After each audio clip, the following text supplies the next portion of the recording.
It stops after an hour, so Okay. we just hit an hour of uninterrupted footage. Oh no. No, we're talking about the bakery. Well, She's we're talking about the talking- bakery. 'Cause yeah, about her the dad bakery. was. Let me tell you something. One of the best points of no, because her dad and my dad was like, brothers. So we're like family. But going down, boy, we just wait for him to. Mr. T's coming home, and we fly down there. Oh my gosh, food. And then her mom's spaghetti. Oh my, see, now you got me reminiscing. But that was the best part about living in here. Like she said, this was one community. You can literally go from house to house, have food, have drink, have, regular drink. But, unless you're older. But, just the fun we had, the barbecues, and this community no longer does that. And it's so sad. You see that in like most communities too. Just it's been like I think it was technology too. It's a I mean, selfish world. yeah. Well, and I It's mean, technology over in the here selfish world. at the ball field, it was nothing. It was there. Look, that's where everybody was on Saturday and Sunday. Everybody after church on Sunday, be out here, adults and kids out Watching here baseball games, softball. playing softball up here at the something. field. We'd block off the street here Yep. at Radnor Street and at Fletcher Road, and we'd have the whole community doing line dances. Everybody be out there. We'd have one stereo going, and everybody, old and young, out here on Golf Road line dancing. So what do you think the future holds then? Do you think that there's a possibility to return to, to having block parties and that block kind of thing? parties and that sense of community and I don't know. We thought about. I'll go there. Yeah. We thought about doing it. One thing me and Pam collaborate a lot on is trying to do stuff in the community. One thing we do is the community barbecue. This is what, our 4th year? 5th? 4th? I think it's 4th. No, it's more than that because Miss Hall Fifth. died 6th. Anyway. 2006, so that's 5. This will be 6 5th year. Yeah. 6th year. But we have a community barbecue. We have a big barbecue. We have everybody nice turnout. But one thing I was thinking about is actually having a block party where we shut down the street. And then just, like you were saying, you just hang out in the streets and have fun. But a lot of those things, because the dynamics of the families have changed, that a lot of them don't buy into it like they should. You know what I mean? So the good part is people that used to live here always come back. But the fact is, like she's saying, a lot of those generations that blood, sweat, and tears to get these homes, now they're just slipping through the fingers. And because it's a 19087 zip code, white people are coming in and buying them. Yeah. Because they see the importance of this area, and you would think that after generations, you may not understand it, but you should see the importance of living on the main line. You can't buy a house on the main line $300,000 or $400,000. On up. And here it is. You already got property here. See, the houses you buy now, you don't get property. Here you have property, you have everything, and they're just slipping through. So, this whole community is still community's still out the main line.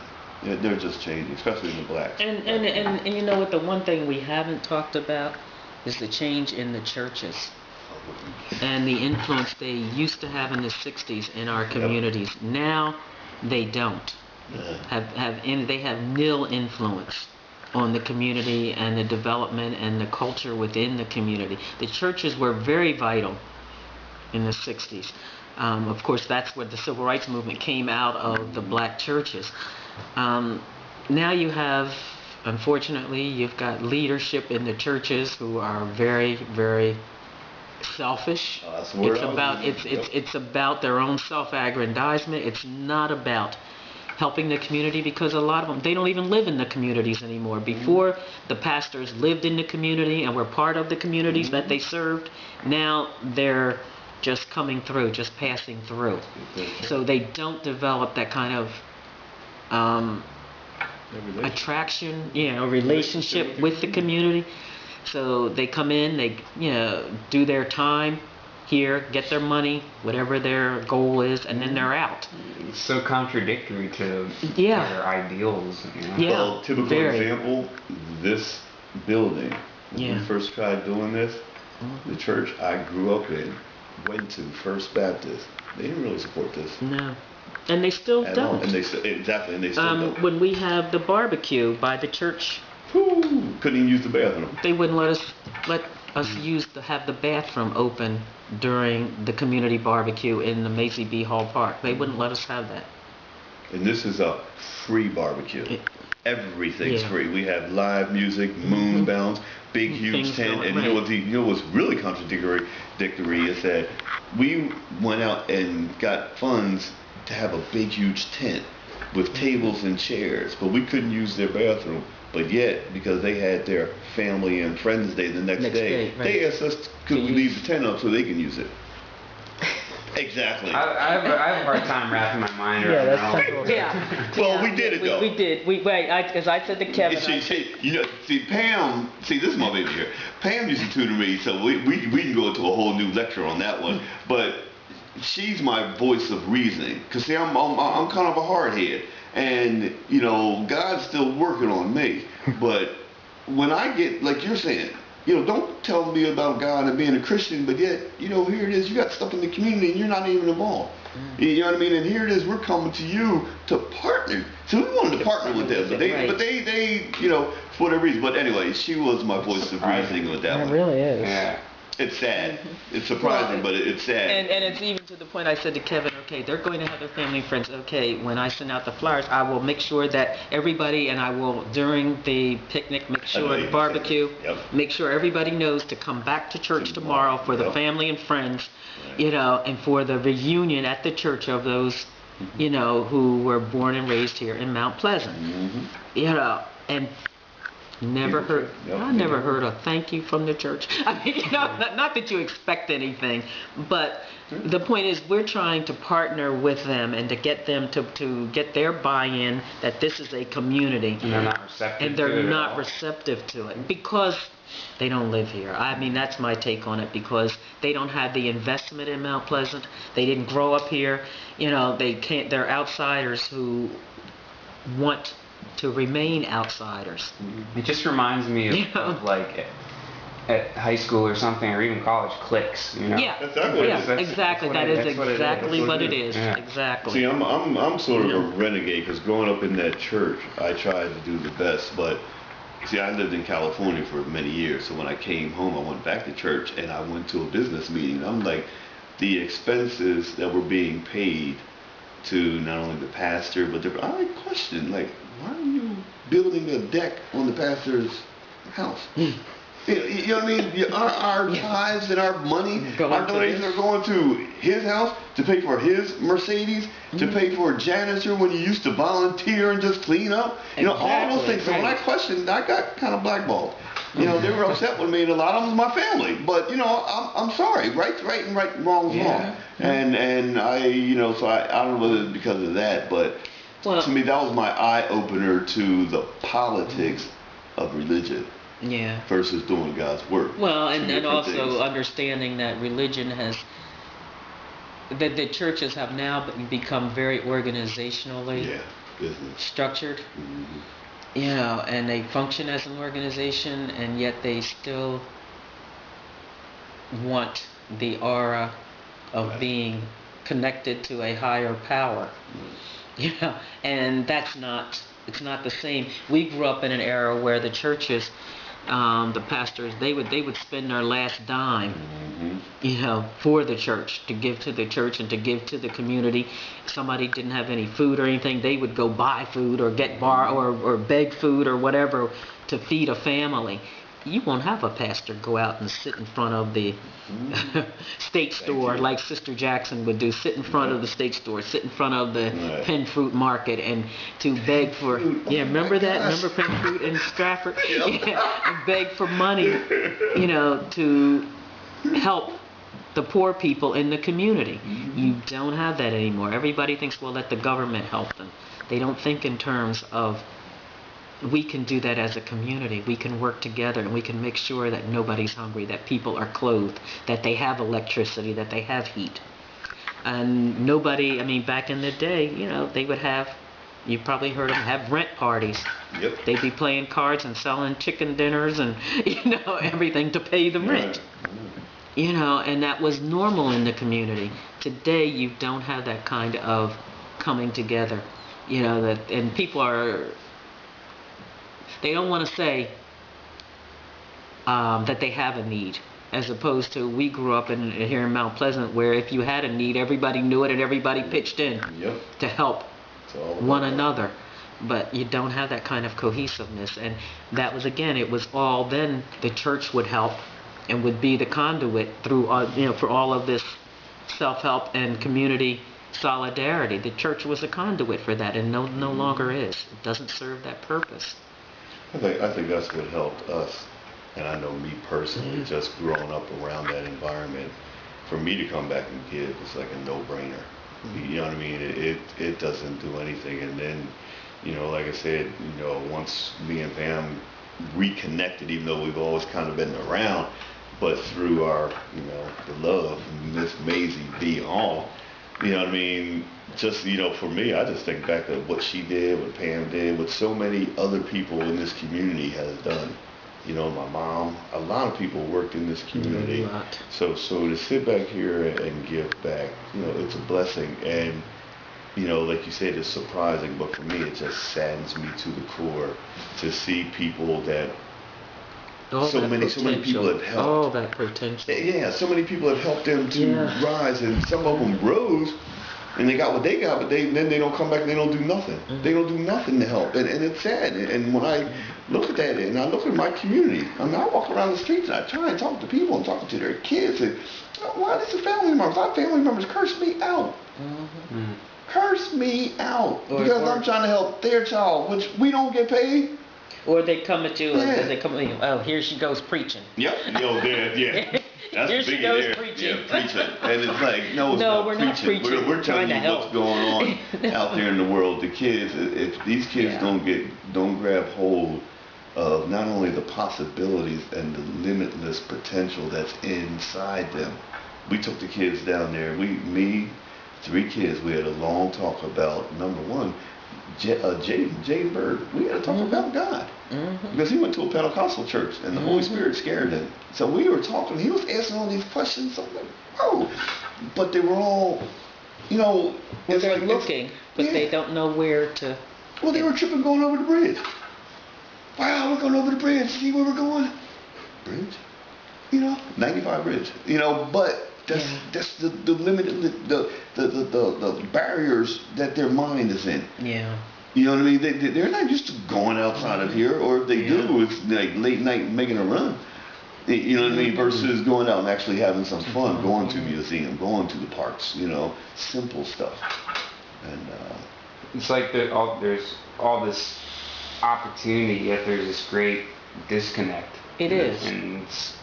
And it's a disconnect. Troublesome. Even to the point, like I go back to my children, I would always take them on Saturdays. We'd go, depending on what it was, to the opera, down to the art museum or over to the planetarium. I mean, there was always an activity that I would take my children to do something constructive with their time.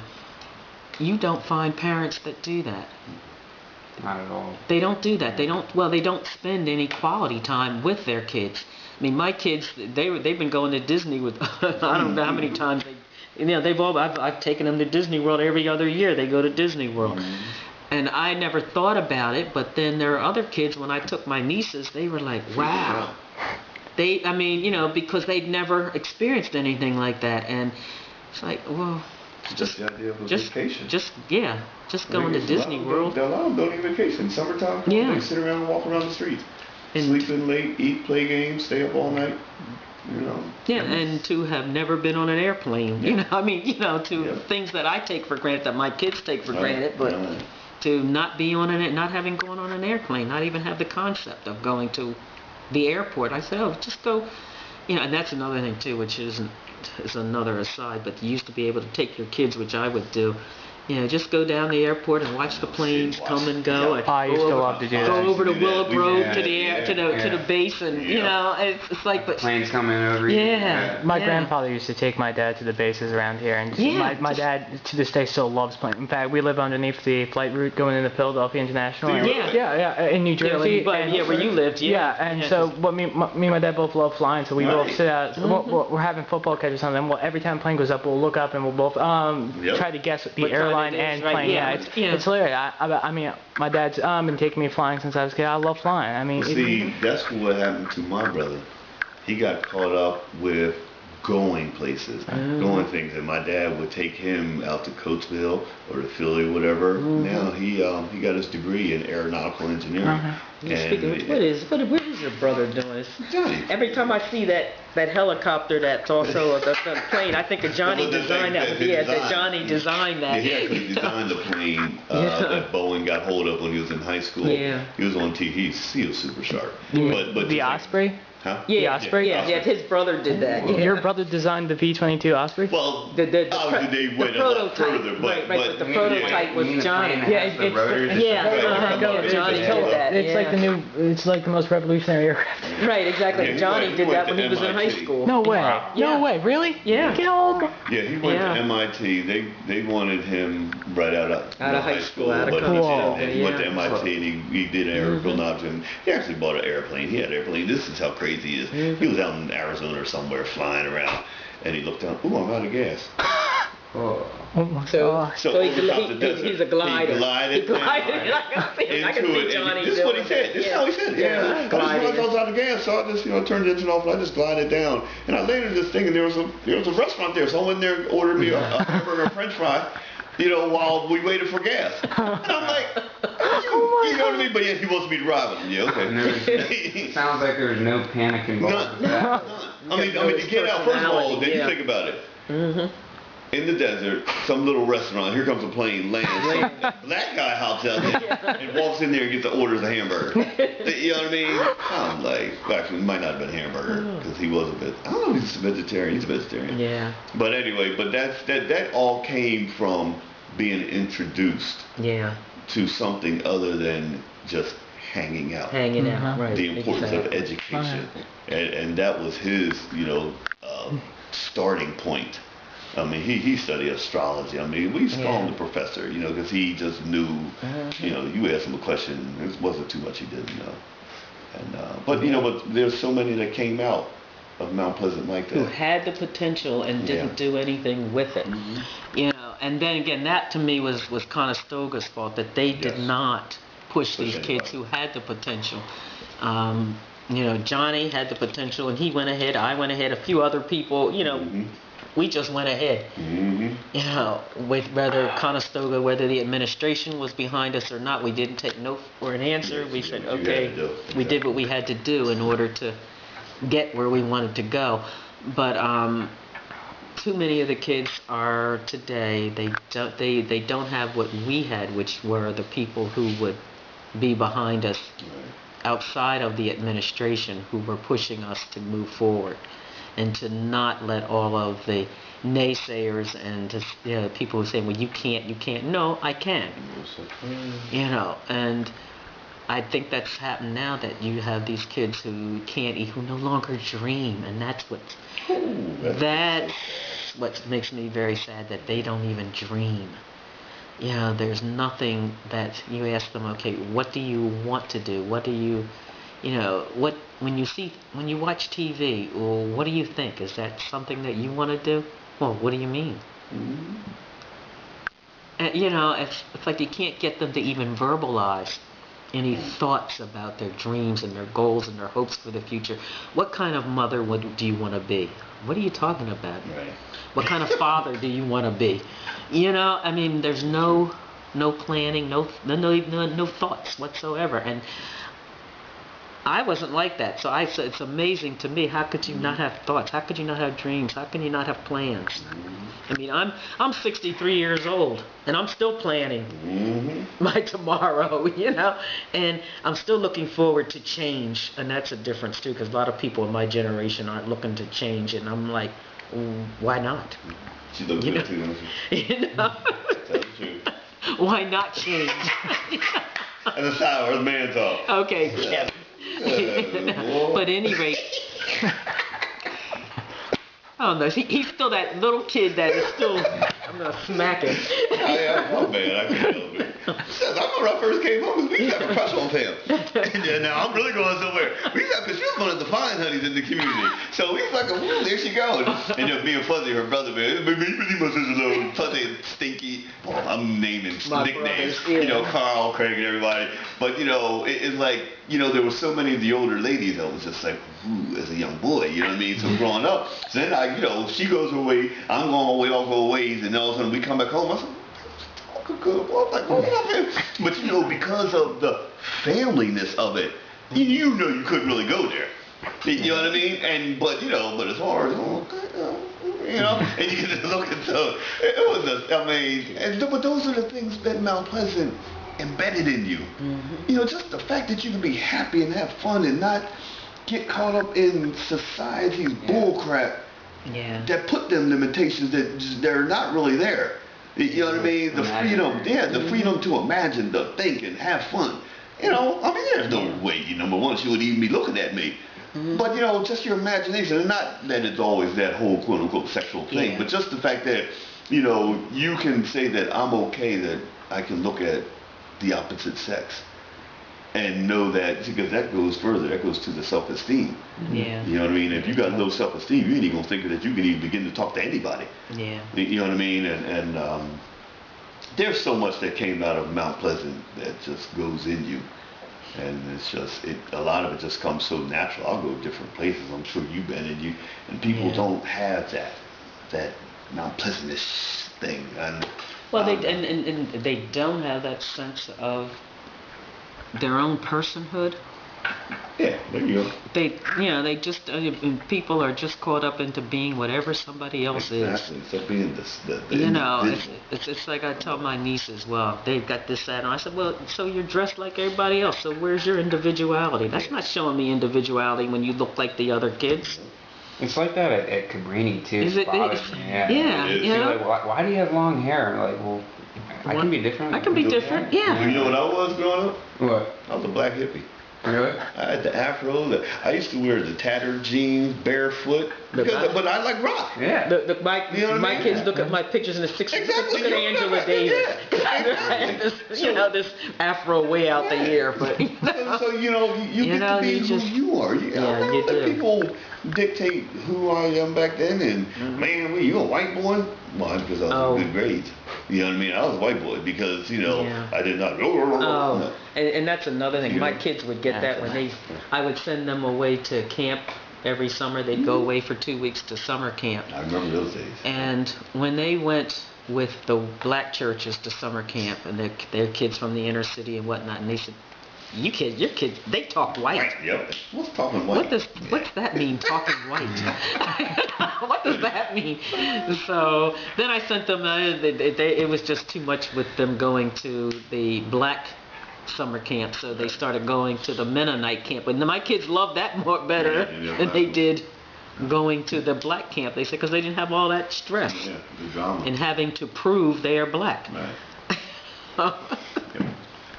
You know, it's like, okay, crazy. Yeah. You know, totally nuts. But, yeah, I don't know. But at any rate, you got any more last questions? Because Pam turns into Cinderella at 8 o'clock. I was looking at that. Let me tell you something, and she's not joking. 8 o'clock, done. I've called her a couple times. It might have been 5 after 10. And then, you know, so once I hear it, then I'm like, I look at the clock, I'm like, oh, I missed the time. For the night. Yeah, because there's no reason to go further.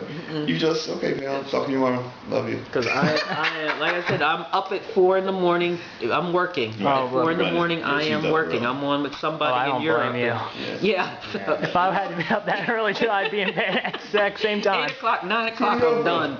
I'm from South Jersey. And you? I'm from Washington, D.C. Are you? Yeah, so I'm trying to get familiar with all these areas There's you're talking around about. here. Yeah. I'm like, I don't know where this is. It's a little difficult to get used to because, you know, South Jersey, it's flat. And around here, it's weird because, you know, like in my hometown, it's like everything's like squares and that's why rectangles, and here it's like all over. So I was driving over here. First time I've really driven around here, it was like weird, just like hills all over the place, cars coming out of nowhere. Right, exactly. It was well, that's what I was telling you about my aunt Gert, who brought the family here, who drove them here, and went through a very harrowing experience getting her parents and her brothers here. And but at any rate, she bought a house because she was working for RCA. So she after she got her parents established here, then she bought a house when Lawnside, which Lawnside was an all-black community. It was an experimental all-black community. And she left me that property in Lawnside, so I have to go over there every now and then.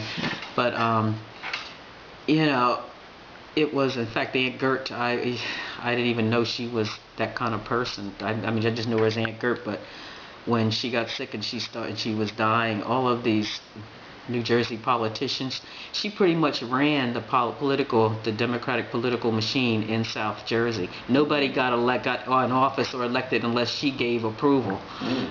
So when she died in 2004, all of these past governors and current governors and senators and everything in New Jersey, everybody was, I mean, they gave her a funeral. I was like, oh my God, yeah. I was totally, I'm like, I just knew you as Aunt Gert. I didn't know you were, this great politician here, who was running the political machine here. But of course, that's a difficult area to negotiate New Jersey politics. And she was, and it was so funny because when the guy who's gay. She was really livid that day because. What's his name? I knew you talking about. He's gonna kill me if I don't remember his name. But at any rate, I get a phone call at work. Yes. I get a phone call at work, and my admin, she said, Hillary Clinton's on the phone, and I said, yeah. I said, no. She said, for real, Hillary Clinton's on the phone. I get on the phone, and she said, your aunt just passed out here. I was giving her an award and she collapsed, and she said, I'll wait for you, and she did. She stayed at Cherry Hill Hospital until I got there. Really? Cherry Hill Hospital? Not Voorhees, whatever that. But it's I know exactly where it is. You know the one on the. Yeah. Anyway, she stayed there until I got there. She actually stayed Hillary there. Clinton did? Yeah, and I didn't vote for her as president. You helping that much.